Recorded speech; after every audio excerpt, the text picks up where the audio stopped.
오늘 하나님께서 주신 말씀을 함께 봉독하기 원합니다. 누가복음 1장 1절로 4절의 말씀 한 절씩 교독하시고 마지막 절을 합독하시겠습니다.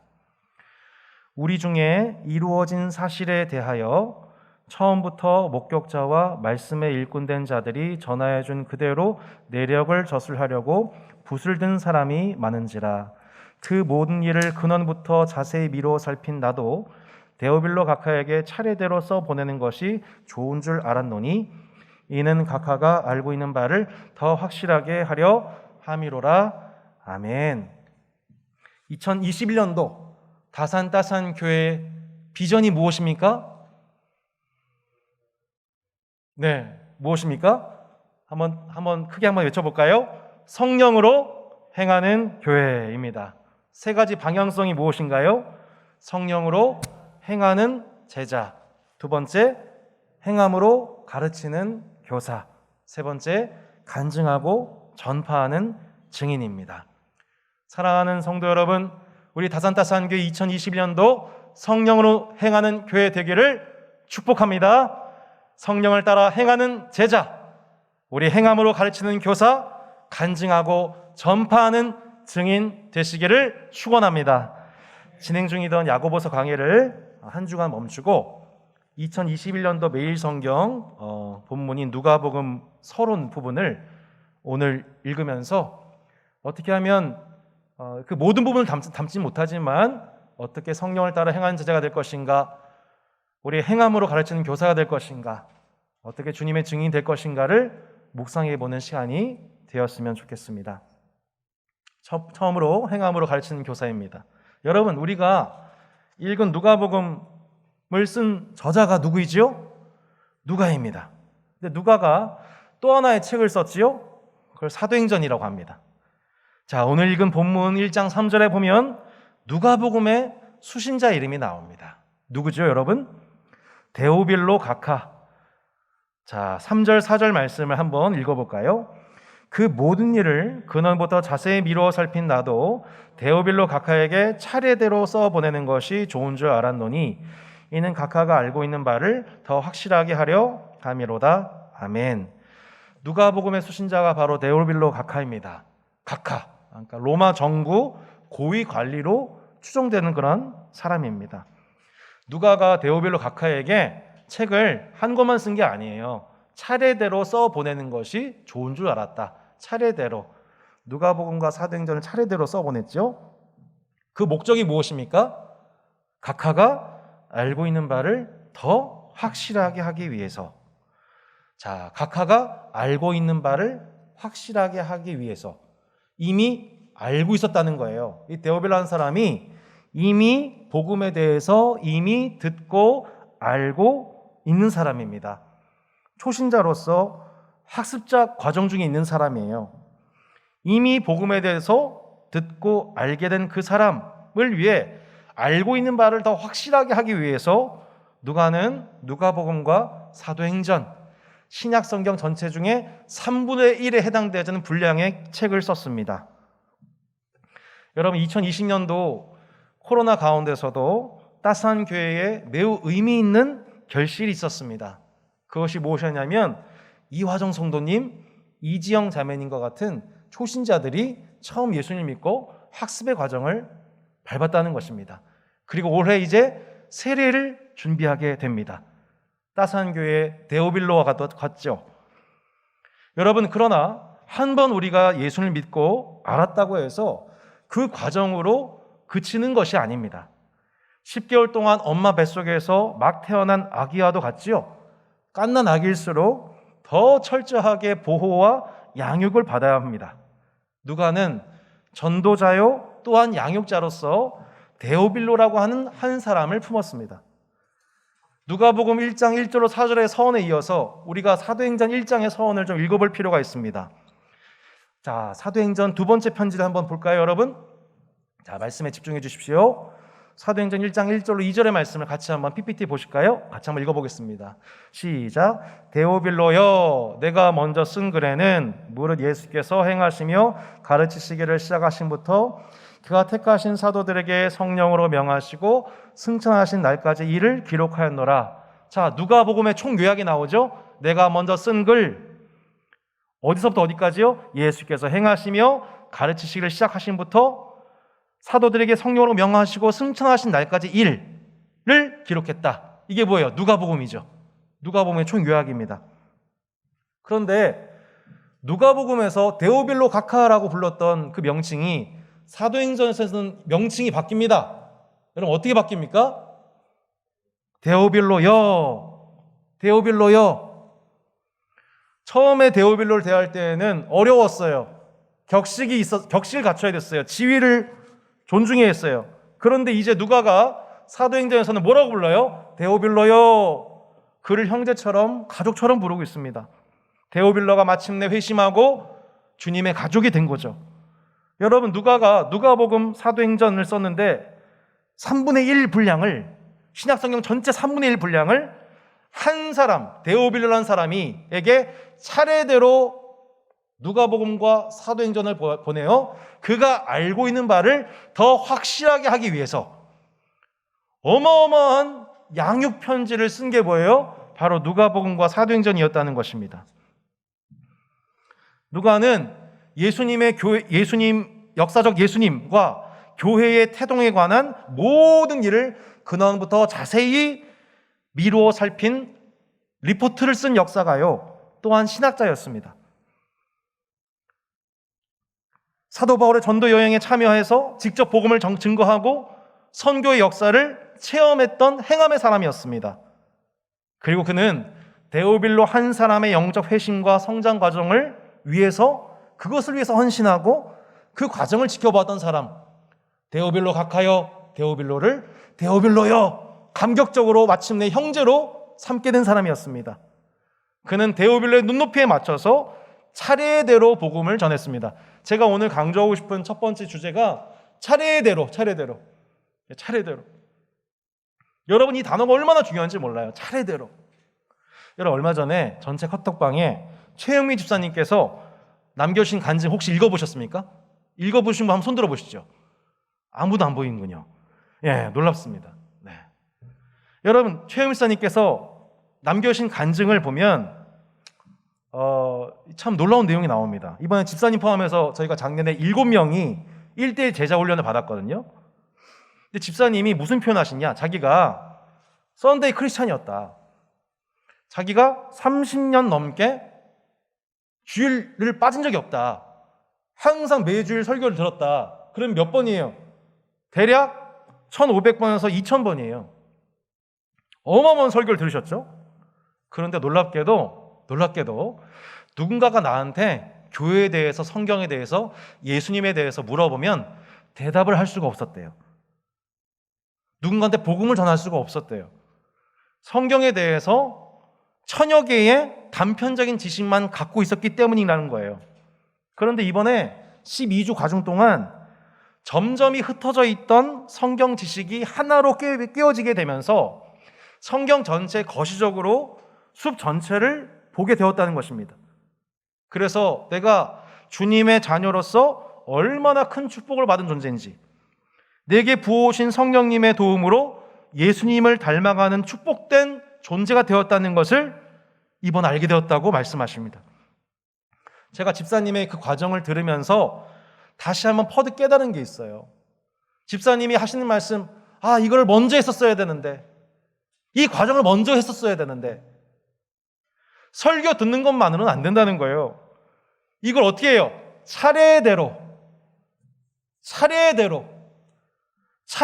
양육을 받고 훈련하는 과정 없이 우리가 예수님의 제자가 되기 어렵다는 겁니다. 여러분, 우리가 어떻게 성령을 따라 행하는 제자가 될 수 있을 것인가? 데오빌로처럼 차례대로 양육받고 훈련으로 성장해야 한다는 겁니다. 여러분, 예수님께서요, 제자들에게 차례대로 3년 동안 제자 훈련 하신 결실이 복음서 자체에선 드러나지가 않아요. 제자들의 제자된 열매가 복음서에선 나타나지가 않아요. 그들은 실수하고, 그들은 넘어지고, 그들끼리 싸우고 분열하고 예수님을 심지어 저주하고 배신하기까지 합니다. 자기를 부인하지 못해요. 자기 십자가를 지지 않아요. 주님이 걸어가신 길을 따라가지를 못합니다. 그런데 그것은 끝이 아닙니다. 사도행전 가보면 압니다. 훈련의 결실이 그때 나타나는 거예요. 학습 받으신 분들이나 1:1 양육 받으신 분들 잊지 마십시오. 여러분 훈련 끝난 게 아닙니다. 작년 그리고 올해 세가족으로 등록하신 많은 성도 여러분, 이것 기억해 주셔야 됩니다. 따스한 교회는 훈련하는 교회입니다. 목회자는 성도들의 양육과 성장을 돕는 헬스 트레이너와 같습니다. 코치와 같습니다. 코치가 아무리 열심히 해도 선수가 자신의 경기에서 실력을 발휘하지 못하면 소용이 없죠. 반면 선수는 탁월한데 자질이 있는데 코치가 게을러서 그 개발한 일에 서투르면 결국 손해가 선수에게 가고 결국 팀은 패배하는 겁니다. 목회자와 성도들이 예수님의 제자된 일에 하나 되어 승리하는 따스한 팀 되기를 축복합니다. 아멘. 제가 이 주일학교에서 큐티 운동을 이렇게 해주시는 덕분에 요 며칠 동안 이 자녀들하고 함께 큐티를 좀 했습니다. 오전에 일어나서. 그리고 큐티를 하고 쉐어링을 하는 시간을 가졌습니다. 근데 제가요, 큐티하면서 되게 많이 놀랐어요. 우선은 뭐 때문에 놀랐냐? 아이들의 성경에 대한 지식이 놀라울 정도로 풍성해져 있는 거예요.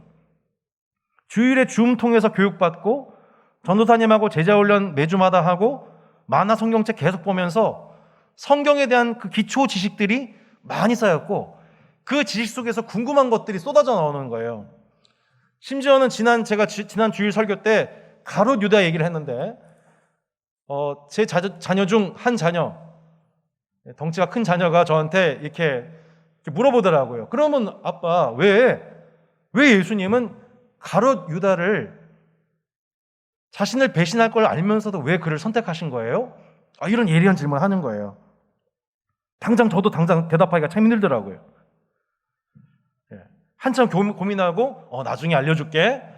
너도 한번 고민해봐. 결국엔 큐티 시간에 지혜가 생겨서 그 질문에 대한 대답을 해줬습니다. 자녀들이 막 박수를 치는 거예요. 그렇구나. 함께 큐티하는 시간을 통해서 제가 제 자신을 참 많이 반성하게 됐습니다. 저도 솔직히 작년에 코로나 상황 되면서 이제는 신앙교육을 이 가정에서 해야 합니다 라고 하면서 매일 기도회는 좀 했지만 말씀교육 맡아서 하진 않았거든요. 제가 자녀들의 신앙교육 많이 방관했다는 생각을 했습니다. 얼마든지 하루 5분, 10분만이라도 자녀들의 눈높이에 맞춰서 성경을 같이 묵상하고 내 자신이 이렇게 적용해 있구나라는 걸 고백할 수 있고 자녀들 그 모습을 통해서 그렇게 신앙생활 하는 것이구나 배울 수 있는데 정작 하나님 말씀을 전하는 사역자라는 핑계로 얘들아 아빠 설교 준비해야 돼. 미안해. 아빠 큐티 같이 하자. 미안해. 아빠 설교 준비해야 돼. 이러한 아이러니한 상황을 많이 연출했다는 것입니다. 따스한 우리 자녀들 품고 계신 아빠 엄마 여러분 그리고 앞으로 그 자녀들 낳으실 분들 그리고 그 자녀를 품고 계신 교사 여러분 자녀들과 하루에 단 5분, 10분만이라도 성경 앞에 같이 머무는 시간을 가지십시오. 읽다가 같은 본문을 같이 읽다가 궁금해하는 자녀들의 눈높이에 맞춰서 그거 하나하나 설명해 보십시오. 그 과정이 얼마나 즐겁고 유익한지 모릅니다. 제가 느끼는 게 뭐냐면 자녀들의 질문에 대해서 제가 답변하면서 은혜를 받아요. 저희가 각자 길게는 40년, 50년, 짧게는 저 같은 경우 20년 배우고 듣고 정리했던 많은 신앙 유산들이 이미 우리 안에 체화되어 있습니다. 축적되어 있습니다.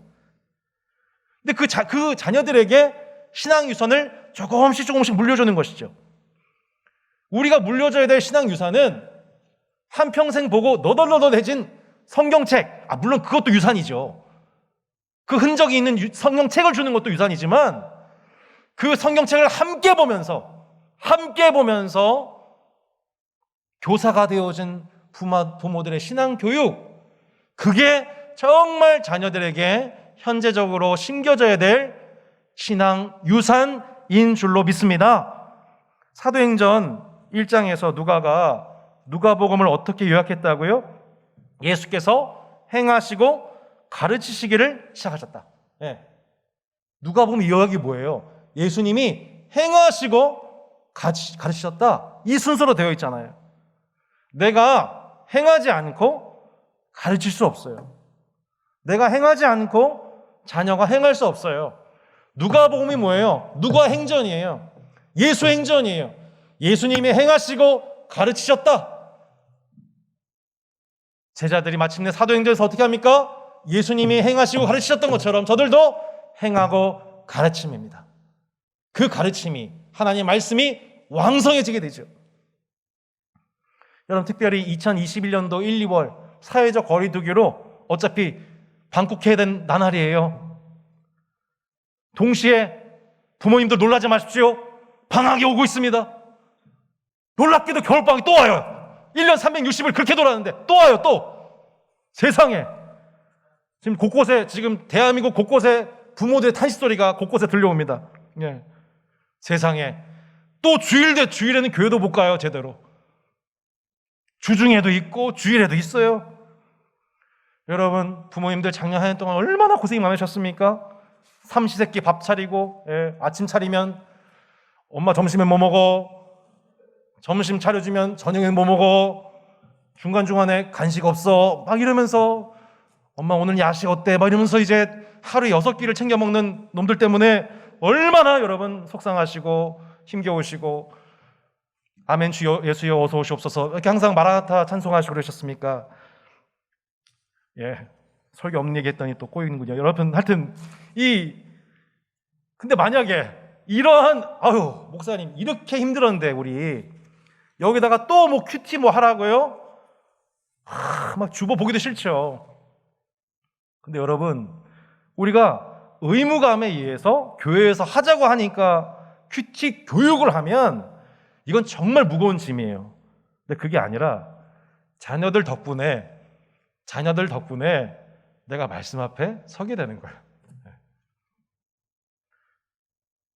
자녀들과 더불어서 말씀 앞에 서는 큐티 시간 통해서 하나님이 오히려 자녀들 통해서 내게 교훈하시고 도전을 하세요.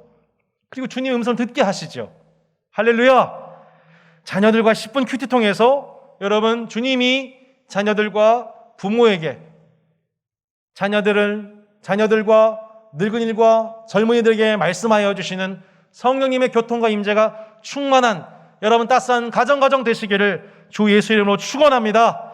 해감으로 가르치는 교사와 행함으로 가르치는 교사들 되시기를 축복합니다. 아멘. 두 번째는 성령으로 행하는 제자입니다. 오늘 본문 이후에 누가복음 1장의 이야기를 살펴보면 누구 얘기 나와요? 네, 사가랴와 엘리사벳 얘기 나와요. 믿어주세요. 그리고 마리아의 수태고지 얘기 나와요. 마리아와 엘리사벳 만남 얘기 나옵니다. 이 장을 보면 성전에서 아기 예수를 만난 시몬과 안나 얘기가 나오죠. 여러분, 누가복음 1장과 2장에 나오는 이 모든 인물들의 공통점이 무엇입니까? 이 사람들은 기다림의 사람들이었습니다. 네. 길게는 수십 년 동안, 짧게는 수개월 동안 아기 예수의 탄생을 기다려온 사람들입니다. 그리고 그 아기 예수의 출생과 관련하여 그 영광에 참여했을 때 성령의 충만함을 경험했던 사람들입니다. 지난주 본문을 보면 특별히 누가복음에서 가장 먼저 등장하는 제사장 사가랴가 나와요.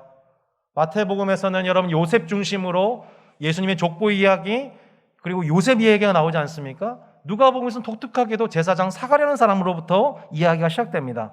그는 그의 아내 엘리사벳과 더불어서 자녀가 없는 늙은 제사장입니다. 마치 아브라함과 사라를 연상시키죠. 사가랴가 성전에 들어가서 분향을 하는데 향단 우편에 천사가 그에게 나타나는 거예요. 그리고 얘기하기를 아내 엘리사벳이 임신 소식, 세례, 그리고 그 아들의 이름을 세례 요한이라 할 것에 관한 고지를 합니다. 천사가 사가랴에게 이렇게 얘기해요. 같이 한번 읽어볼까요? 누가복음 1장 20절입니다. 보라, 이 일이 되는 날까지 내가 말 못하는 자가 되어 능히 말을 못하리니 이는 내가 내 말을 믿지 아니함이거니와 때가 이르면 내 말이 이루어지리라. 아멘. 결국 천사의 말대로 사가랴가 말 못하는 자가 되어버립니다. 그의 혀와 입술이 이 세례 요한이 태어날 그때까지 한마디도 하지 못하게 된 거예요.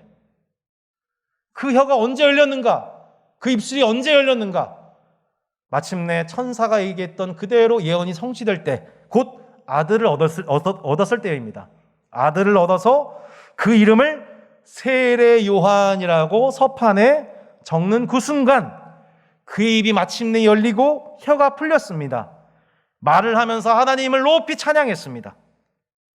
여러분, 누가복음에 나오는 1, 2장에 나오는 사가랴가 말 못하는 자가 되었다가 마침내 하나님의 때에 입술이 열리게 되는 것은 여러분 무엇을 연상시킵니까? 사도행전 1장, 2장에 나오는 오순절 성령 강림 사건을 기억나게 합니다. 왜요? 예수님께서 부활 승천하신 후 그분의 약속하신 성령을 받기 위해 그들은 마가의 다락방에 모여서 기도합니다. 그들이 당장 입술을 열어서 예수 그리스도의 복음, 부활 소식을 증거한 게 아니에요. 예수님의 부활 소식을 보고서 저들이 당장 부활의 복음을 증거한 게 아니에요, 여러분. 그죠? 뭐 했어요? 그들이 사가랴와 같이 말 못하는 자가 되어 마가의 다락방에 모여 저들은 기도에 힘쓰는 시간을 가졌습니다. 하나님의 약속, 곧 예수님께서 약속하신 성령이 부어질 오순절 성령 강림을 바라보며 그 순간을 기다립니다. 마침내 예수님께서 약속하신 성령님이 오순절에 맞추어 그들에게 내려오셨죠. 그들이 성령의 충만함을 받습니다. 혀가 열려서 성령의 말하게 하심을 따라 다른 언어들로 말하기 시작했습니다. 마치 사가랴의 입술이 열리듯이 성령께서 저들의 입술을 여세요. 마침내 누구의 입을 여셨어요? 베드로의 입을 여셨습니다. 베드로로 하여금 오순절 성령 강림의 의미를 요엘서 말씀, 시편 말씀을 인용하여서 자유롭게 설교하게 하셨어요.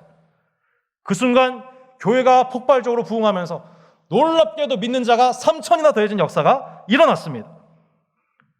예수님께서 성령으로 행하시고 가르치심을 시작하심처럼 예수님의 제자들이 성령으로 행하며 가르치기 시작합니다. 예루살렘과 유대와 사마리아 땅까지 복음을 전합니다. 이제 성령으로 행하는 제자들의 이야기를 앞으로 더 많은 시간 연구하게 될 것입니다. 여러분, 한 분 한 분에게 묻고 싶습니다. 여러분, 지금 코로나 바이러스가 온 세계에 지금도 변이 바이러스로 말미암아 공포에 떨게 하고 있는 이 시대 속에서 여러분, 여전히 여러분 예수님의 제자들처럼 성령으로 행하는 자들이 되시기를 원하십니까? 예, 세 분만 하면 여러분 성령으로 행하는 자로 이 땅을 사시기를 원하십니까? 그 비결이 뭐예요? 성령으로 행하기 전에 성령을 간절히 기다려야 됩니다. 성령을 사모하며 기다리는 시간이 필요합니다. 여러분, 사가랴가 세례 요한의 수태고지를 받은 후에 아들이 출생하기까지 최소 10개월이에요. 10개월 동안 말 못하는 자가 되어 마침내 그 혀가 열리기까지 10개월을 기다렸습니다. 거의 1년을 보냈어요. 제자들 또한 마찬가지라는 거예요. 예수님 부활 직후에 당장 증인의 삶이 시작된 게 아니고 40일 동안 예수님으로부터 하나님 나라 특강을 듣고 나머지 기간 오순절에 이르기까지 저들이 성령을 기다려만 했습니다. 우리가 성령을 따라 행하는 제자가 된다는 것은 다른 말로 내 힘과 지혜로 하지 않겠다는 뜻입니다. 내 계획과 내 시간대를 내려놓겠다는 뜻입니다. 성경에서 기다림 없이 이루어진 일이 단 하나라도 있습니까? 하나님의 약속 중에 성취되지 않은 것은 없지만 약속이 이루어지기까지 그 약속을 믿고 기다리는 의인들이 또한 있었습니다. 달리 말해 제자들은 성령으로 행하기까지 먼저 하염없이 성령님을 바라고 원하고 기다리는 자들이었던 것입니다. 자, 코로나 덕에 집에 머무는 시간이 많아졌습니다. 네, 많아지다 보니까 안 좋은 게 요즘 좀 살이 좀 찌고 있습니다.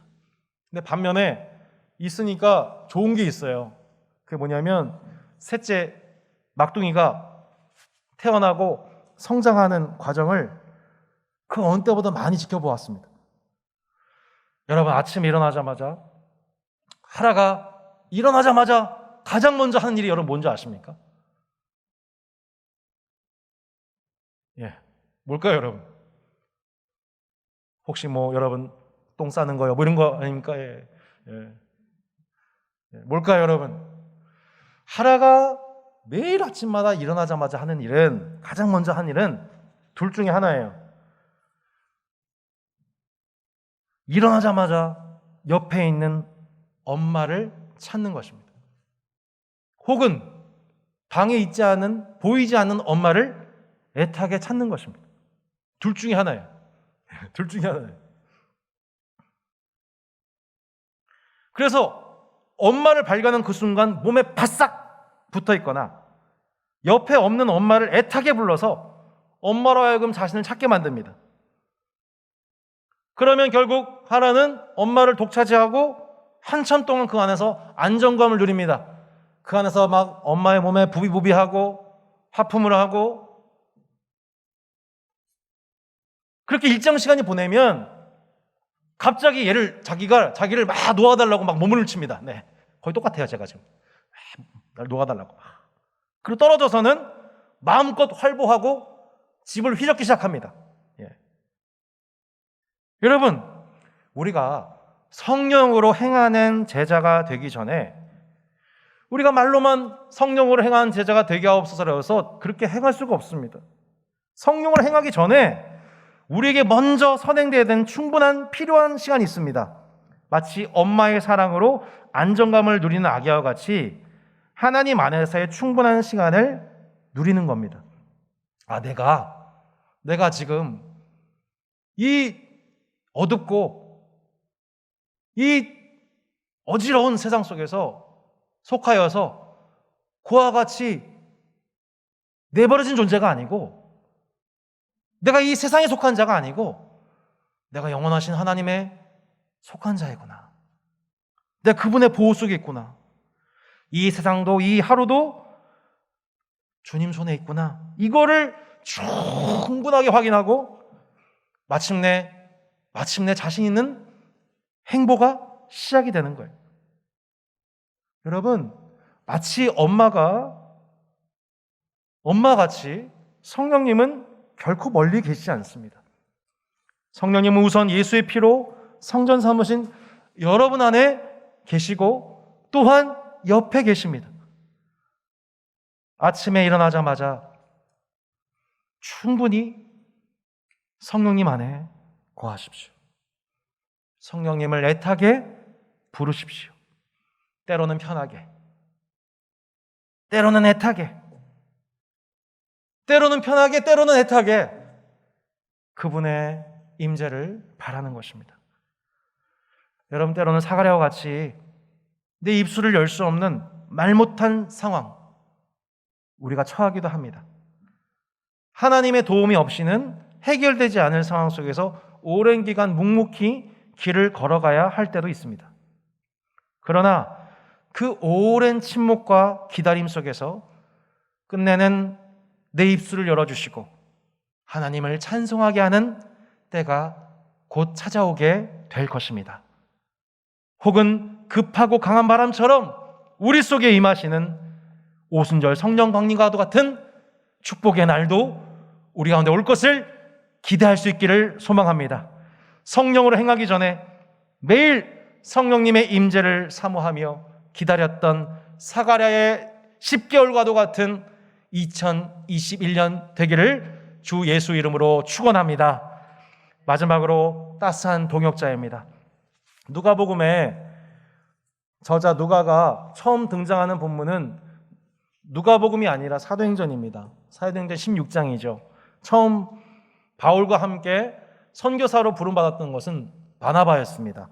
그리고 마가 요한이 동행했죠. 근데 생각지도 않게 마가 요한의 일로 말미암아 바울과 바나바가 다툼하게 되고 갈라지게 됩니다. 근데 갈라지게 되었을 때에 하나님의 놀라운 섭리 속에 만나게 된 새로운 동역자가 누구였어요? 실라와 바로 누가였습니다. 이때 등장한 사람이 누가였어요? 사도 바울이 한평생 동안 그 남은 이 사역 기간 동안 누가와 동행하면서 이런 얘기를 합니다. 또한 나의 동역자 마가, 아리스타고, 데마, 누가가 문안하느니라. 사랑을 받는 의사 누가와 또 데마가 너에게 문안하느니라. 누가는 사랑을 받는 의사요 사도 바울의 신실한 동역자였습니다. 여러분, 왜 하필 사도행전 16장 지전부터 하나님께서 사도 바울에게 이 의사, 사랑받는 의사 누가를 붙여주셨을까요? 바울의 별명이 걸어다니는 종합병원입니다. 고린도후서 12장을 보면 그가 고백하듯이 그는 하나님 앞에 끊임없이 자기 약함을 호소한 사람이었습니다. 많은 성경학자들은 그가 간질병을 비롯한 많은 병을 짊어졌을 것이라고 예상합니다. 사도 바울이 자신이 가는 곳곳마다 수많은 아픈 사람들은 치료해 주는데 정작 누구는 못 고쳐요. 자기는 못 고칩니다. 그렇게 복음 전파에 방해되는 자신의 질병이 있고요. 복음 전파를 방해하는 수많은 반대자들 때문에 사도 바울이 여러 번 매를 맞습니다. 폭력을 당합니다. 언어 폭행을 당했습니다.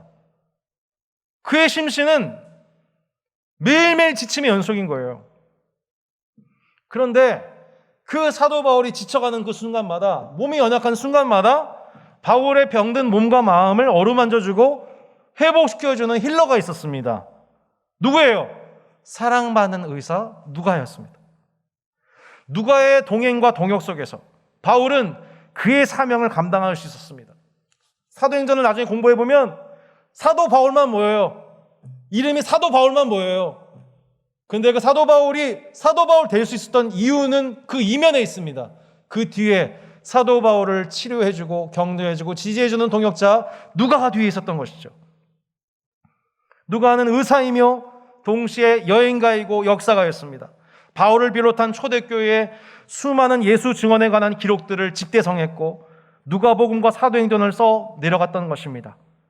바울이 자신의 동역자, 사랑받는 의사가 어떤 사람이었는지 사도 바울의 마지막 서신에서 이렇게 얘기하고 있습니다.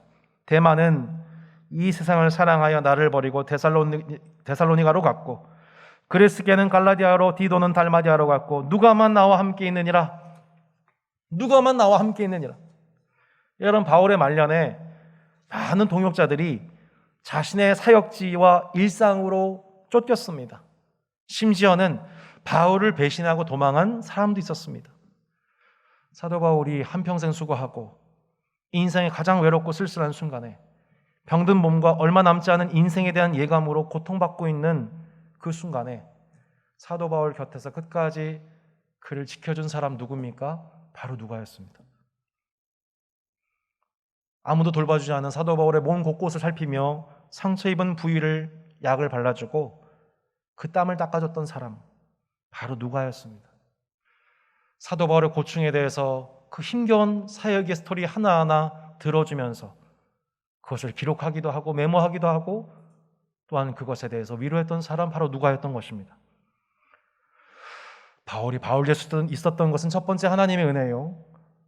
두 번째로는 그 뒤에 이름 없는 조연자 누가가 있었기 때문입니다. 개척을 앞두고 있는 한 목사님께서 저희 교회에 한번 탐사를 오신 적이 있었습니다. 목사님께서 이미 따스한 교회에 대한 소식을 이미 듣고 오셨는데 저한테 이렇게 격려해 주더라고요. 목사님, 따스한 교회 이름이 너무 좋습니다. 왜냐하면 이 시대에 시급하고, 아니 이 시대가 아니라 교회 가운데 마땅히 회복되어야 될 가치가 있다면 그것은 따스함입니다. 여러분, 지금 사도 바울과 같이 오랜 기간에 걸쳐서 복음을 증거하다가 이젠 노년이 되어서 병든 몸과 외로운 인생을 짊어지고 살아가고 있는 이 땅의 선교사와 목회자들이 얼마나 많은지 모릅니다. 그것은 목회자, 선교사만이 아니라 많은 그리스도인들이 지금도 많은 외로움과 고독 속에서 인생의 말년을 보내고 있지요. 지금도 코로나 블루로 말미암아 많은 이 시대의 청년과 청소년들이 우울함과 고통을 호소하고 있습니다. 그리고 그것은 멀리 있는 것이 아니라 사실은 여기 다산따스한 교회에 모여있는 우리 성도들 한 사람 사람도 때로는 지쳐가고 우울하고 이 시대에 하루하루 살아가는 것이 많이 힘듭니다. 그때마다 그 사도 바울에 대해서 그 지쳐있는 바울을 격려하고 싸매어주고 치료해주고 먹여주고 입혀주는 그 따스함, 함께 예수의 길을 가면서 그 길에서 이탈하지 않도록, 중도 하차하지 않도록 서로를 책임지면서 각자에게 주신 은사로 공동체와 그 나라를 세우는 그런 교회. 하나님께서 2020년도와 21년도에 왜 우리에게 이런 새 가족들을 이렇게 많이 보내오셨을까? 아마도 그것은 우리의 부족함을 채우고 우리의 연약함을 강함이 되게 하시고 우리가 끝까지 개척사역 힘내라고 하나님께서 보내주시는 누가와 같은 든든한 동역자들인 줄로 믿습니다. 사도 바울과 누가의 아름다운 동역과도 같은 그 따스한 동역이 우리 따스한 교회 1년 내내 앞으로도 계속해서 이 따스함의 영적인 추억이 간직되어지고 공유되어지고 그것을 내내 간증하고 전파할 수 있는 아름다운 교회 되기를 진심으로 소망합니다. 함께 기도하겠습니다.